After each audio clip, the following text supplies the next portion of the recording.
Hey, hello everyone. So today we are going to solve this problem, which is LeetCode 124 binary tree maximum path sum. Alright, so we have been given a binary tree, which is this, and I have to return the maximum path sum, which is 2 plus 1 plus 3, which is 6. In this case, the maximum path sum, if we go considering the negative number, it will be always less. So we will consider this path 15, 27, and this is the maximum path. And if we consider any other path, its sum will be not maximum. So the optimal path is 15, 27. Okay, so this is the problem. Let's jump into the solution. So the logic is simple. We will start traversing from the root node. We will go on the left, left, left until we reach the dead end, and then we will start going right, right, right until we reach the dead end, and then in this way we keep on moving on left, right, and returning the maximum sum to the root node, and we will pass it on. So this is like bottom up approach. So we will pass it on to the caller root node to 2, then to 1. So suppose here the ongoing starting from 1, we will reach 2, and left of 2 is null, which will return 0. Right of 2 is null, which will return 0, and the total sum will be 0 plus 0 plus 2, which will be 2.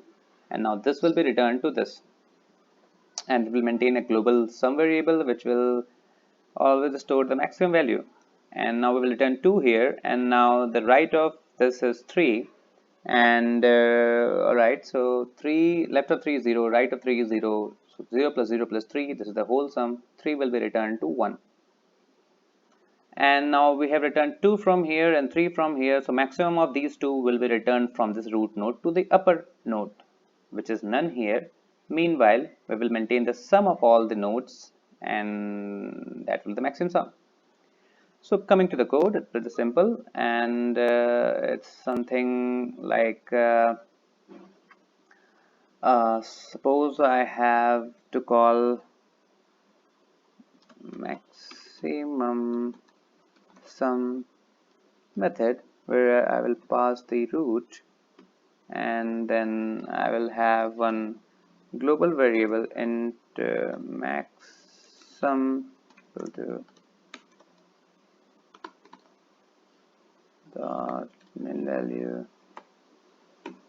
which is the minimum value, and this will be called root, and I will return this maxsum. Alright, so coming to this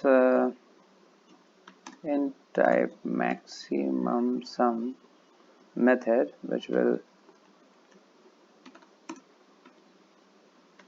alright, and here we will have one base case which will say if the root is to null, we will return 0.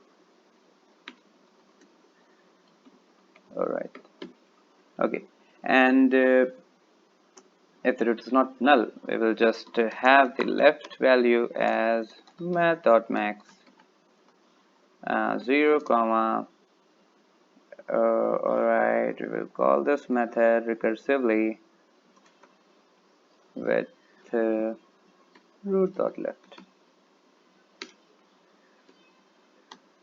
Now the question is why to have 0? It's just to compare that any sum which includes negative value won't be the max sum. So in order to compare the values of this left or right with always 0. So if the value is negative, it will just consider the output as 0 rather than carrying away the negative values.